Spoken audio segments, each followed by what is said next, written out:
Estos equipos van a ayudar a aumentar la dosificación de puzolana, por ende la INC va a tener una mayor capacidad de producción de cemento puzolánico.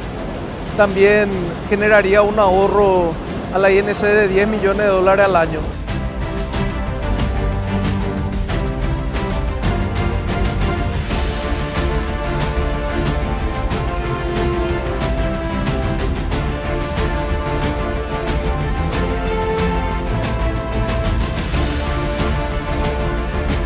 Estamos acá en el Puerto Seguro para recibir lo que es el cuerpo del molino de la segunda línea de producción que estamos instalando en Villeta. El objetivo de este proyecto es duplicar la producción de cemento en Villeta.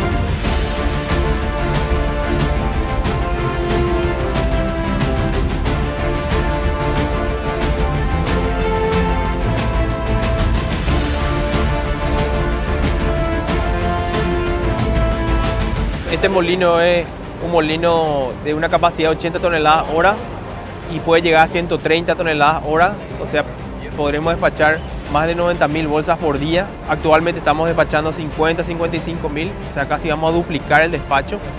Vamos a tener suficiente cemento para todas las obras públicas y privadas del país. Esto es algo histórico que después de 30 años se está haciendo en la industria nacional del cemento.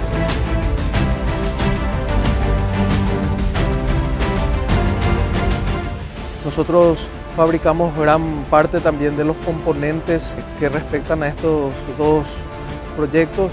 Aquí en Paraguay estamos poniendo todo el empeño, toda la dedicación para llegar en tiempo, en forma y que esto sea para beneficio del Paraguay y para beneficio de todos.